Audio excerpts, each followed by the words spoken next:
Hi friends, welcome back to where I'll show you another week of what I fed my family. I am a twin mom with 3 kids under the age of 4, and my goal is to make as many meals as I can from home using nourishing ingredients that are easy to put together. So I hope this week I can provide you with some inspiration to help you feed your families well. We're starting off this week with my weekly egg bakes. If you're new here, I have been making these egg bakes for my family for almost a year now. I always make an egg white bake for myself and then a regular batch of eggs for the rest of my family. But I love doing this because our oldest daughter goes to preschool and my husband goes to work early.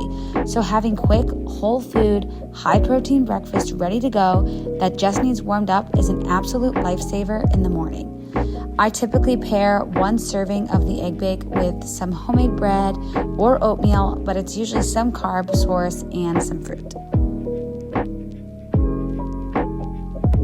If you're someone who finds getting breakfast together in the morning extremely stressful or difficult, I highly recommend giving these egg bakes a try and see if they make your morning just a little bit more smooth.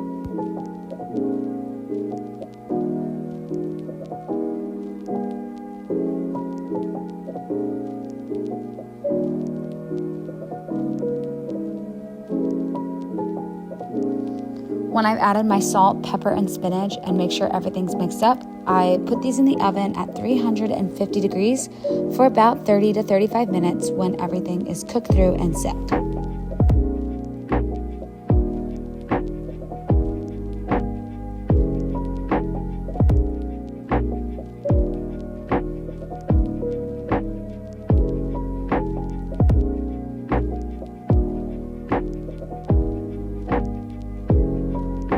This week, I'm also cooking some pork sausage that I will serve on the side throughout the week.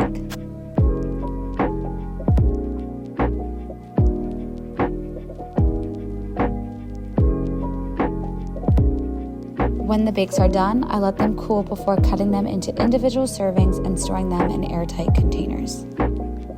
For snack this week, I'm making chia seed pudding. My kids have really been into this, and you simply just do a 2-to-1 ratio of milk to chia seeds and then add in whatever flavors you would like.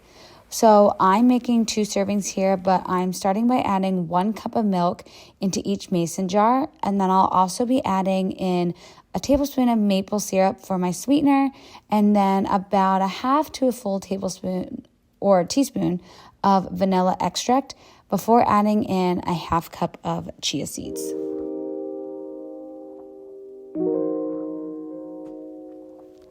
I'll then put on a lid and just give the mason jar a shake, and I'll store this in the fridge for a minimum of 30 minutes until the chia seeds have a chance to absorb the liquid.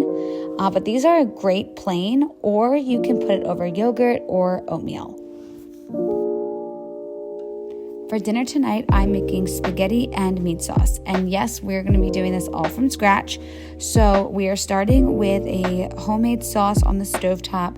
And I'm using my mom's recipe that I grew up on. It is definitely more savory. And I love this sauce. And I will leave the directions and measurements in the description box.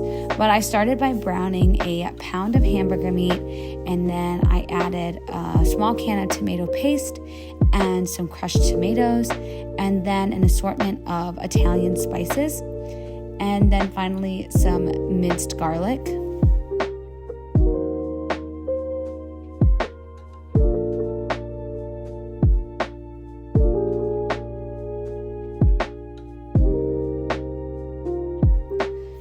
After stirring everything together, I'm then going to add in a can of plain tomato sauce, and you can go based off your desired consistency, but you can see here it's pretty meaty, and I'm just going to keep adding this sauce until it's basically more saucy. And then when it's at the right consistency, I'm going to pop the lid on and let it simmer on low while we prep our noodles. Now you can definitely use pre-made noodles, but today I had some extra time at home and my daughter requested homemade pasta, so that's what I'm doing. I will put the recipe I followed for the pasta dough in the description box, but it was very, very simple and did not take long at all. However, this part of the process is definitely the most time consuming.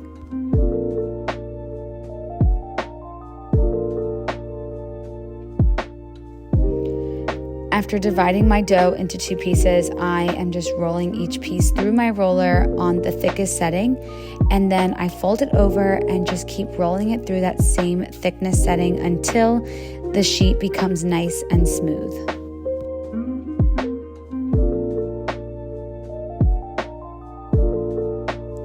When the pasta sheet becomes nice and smooth, then we'll start to thin out the dough by running it through the roller and then dropping it in a setting each time just by 1 so that it gets thinner and thinner.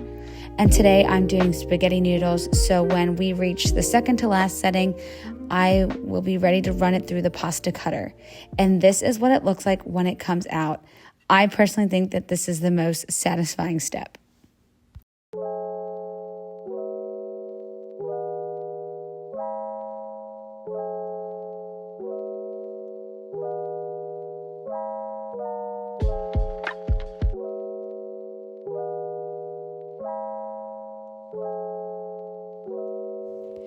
Using a pizza cutter or a pastry cutter, I cut the strands of pasta into more appropriate lengths, and then they will go into a boiling pot of water. These noodles do not take long to cook at all because they are so fresh. I served this dish up with some basic side dishes, which were just boiled shrimp and boiled broccoli. That way they didn't take up too much time, and this was just a very nourishing and delicious meal. The noodles taste so good when you make them at home. For our next dinner this week, I'm using a recipe that was actually used to make homemade chicken wings, but I wanted to try this using chicken thighs. That way it was easier for my kids to eat. So to do that, I'm adding about 3 pounds of chicken thighs into a mixing bowl, and then I'm going to add some baking powder, salt, and pepper. I'll leave the exact measurements below for a single serving, but then I'm just going to massage my chicken so everything is coated, and then this will sit for about 5 minutes.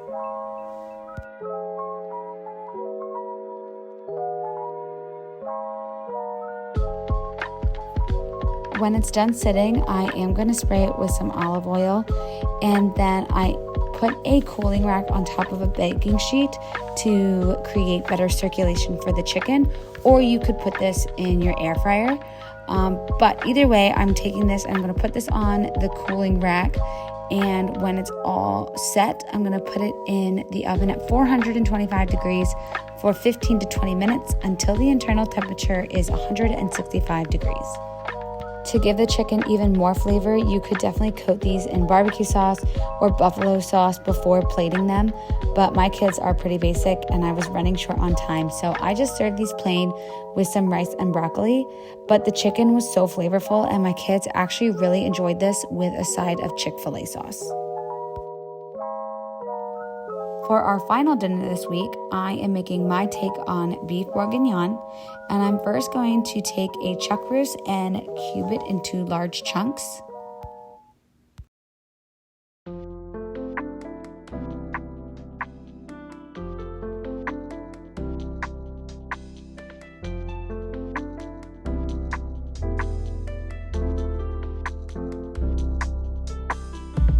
After everything is cut, I'm going to add my seasonings, which are salt, pepper, rosemary, thyme, and garlic powder. And I actually put a lot more garlic powder than I was intending, but it still turned out fine. And then I'll massage all of this into the meat so everything is evenly coated. Now it's time to start searing the meat, so I'm spraying a preheated cast iron pan, and I'm just going to place each chunk of meat down, and we're going to sear both sides. This is going to give the dish just some extra flavor.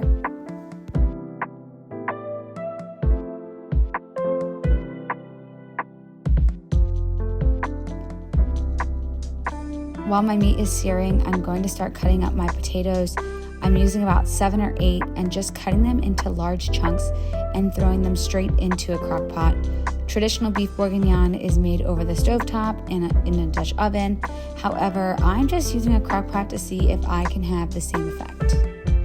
Once the meat is seared on one side, we'll flip it over, and in the background here, I am just prepping the carrots and onions that will be used in the next step.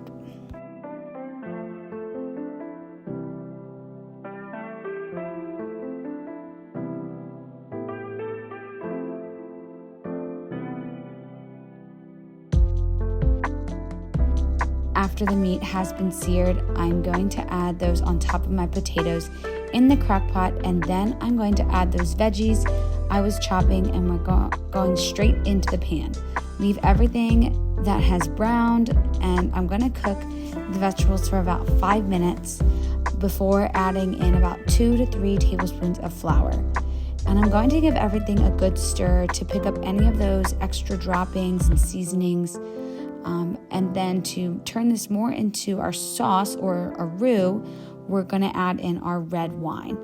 I did read here that you want to use a good red wine, something that you would enjoy drinking.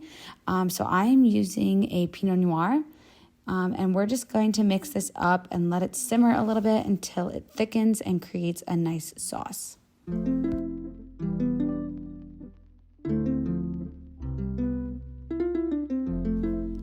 Before putting this into the crock pot, you want to make sure to give it a good taste, because these are the flavors that are going to be cooking and melding together all day. So when it tastes right, we're going to put this all in the crock pot and cook it on low for 8 hours.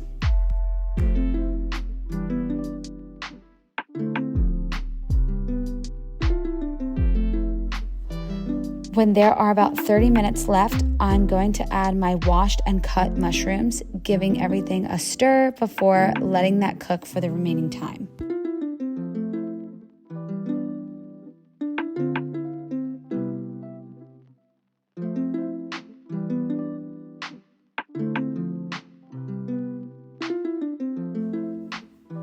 As that's finishing, I'm going to get started on some homemade biscuits. These are super easy, and I am adding 2 cups of flour, some garlic salt, baking powder. I'm going to shred 6 tablespoons of cold butter, and then I'm just going to mix it so that the butter is coated with the flour. You don't want the butter to melt or soften so that it doesn't lose its flakiness. And then I'm going to add some milk to form a dough. This will take about a cup of milk to get to the right consistency.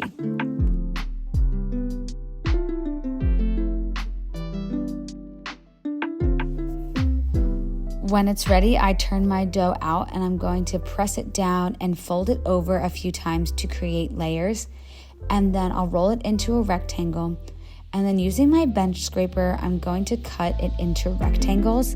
I'm just serving my family, so I'm really not worried about the presentation at this point. But if I was serving guests, I would probably use a cookie cutter here just to make anything a little bit more professional looking. But my kids are not going to care. And I was able to whip these up so quick, and then they'll only cook for about 10 to 15 minutes at 350 degrees.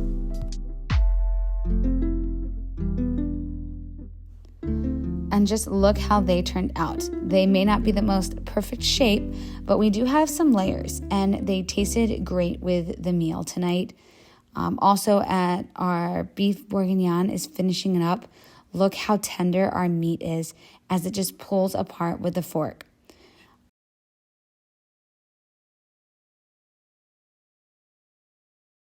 To serve, I'm just going to top it off with some bacon. And this just felt like such a luxurious meal to wrap up the week. I hope you found some inspiration from this video, and I'd love to hear what you're making in your kitchen to keep your family nourished and fed.